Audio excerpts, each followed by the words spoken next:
અમેરિકાના રાષ્ટ્રપતિ Donald Trump અને ચીનના રાષ્ટ્રપતિ શી જિનપિંગ વચ્ચે બેઠક થઈ. આ બેઠક ચીન માટે રાહતના સમાચાર લઈને આવી. બેઠક પછી શી જિનપિંગનો કાફલો ગ્યોંગજુ શહેર તરફ રવાના થયો, જ્યાં શુક્રવારથી એશિયા પેસિફિક ઇકોનોમિક કોઓપરેશન એટલે કે એપેક શિખર સંમેલન શરૂ થવાનું છે.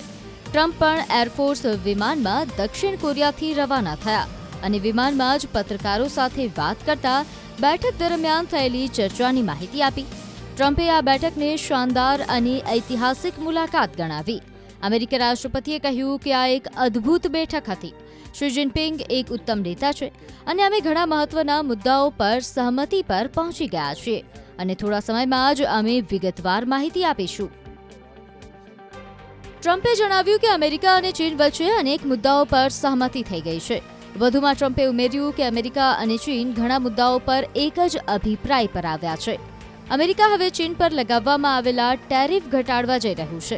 ટ્રમ્પે પણ જણાવ્યું કે ચીને અમેરિકન સોયાબીનની મોટા પાયે ખરીદી શરૂ કરવાનો વિશ્વાસ આપ્યો છે.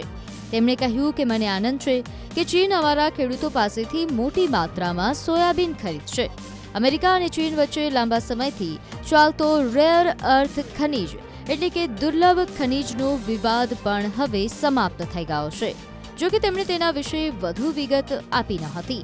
ટ્રમ્પે કહ્યું કે રેર અર્થ સંબંધિત આખો મુદ્દો હવે ઉકેલાઈ ગયો છે. આ માત્ર અમેરિકા ચીનનો નહીં પરંતુ સમગ્ર વિશ્વનો પ્રશ્ન હતો. હવે ચીન તરફથી કોઈ અવરોધ નથી. રેર અર્થ ખનીજનો ઉપયોગ સ્માર્ટફોન, ઇલેક્ટ્રોનિક્સ, સુરક્ષા ઉપકરણોમાં થાય છે અને ચીન તેનો સૌથી મોટો ઉત્પાદક દેશ છે.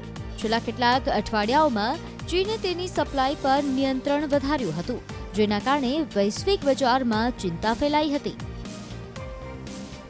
ટ્રમ્પે ખુલાસો કર્યો કે તેમણે શી જિનપિંગ સાથે યુક્રેન સંકટ પર પણ ચર્ચા કરી હતી. તેમણે કહ્યું કે અમે બંને યુક્રેન મુદ્દે સાથે મળીને કામ કરવાની સહમતિ આપી છે. અમને લાગે છે કે આ સંઘર્ષ ઘણો લાંબો ચાલી ગયો છે, પરંતુ હવે અમે મળીને કોઈ રસ્તો શોધવાનો પ્રયાસ કરીશું. જો કે તેમણે સ્પષ્ટ કર્યું કે તાઇવાન અંગે કોઈ ચર્ચા થઈ નહોતી. ટ્રમ્પે કહ્યું કે તાઇવાનનો મુદ્દો અમારી ચર્ચામાં આવ્યો જ નહોતો. આ નિવેદન ત્યારે આવ્યું કે જ્યારે તાઇવાનને લઈને અમેરિકા ચીન વચ્ચે તણાવ વધવાની શક્યતા વ્યક્ત થઈ રહી હતી.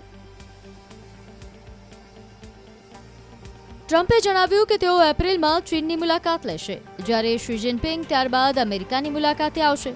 ટ્રમ્પે કહ્યું કે મારા માટે ગૌરવની વાત છે કે અમે આ પ્રકારની ઉચ્ચ સ્તરીય ચર્ચા ચાલુ રાખી રહ્યા છીએ.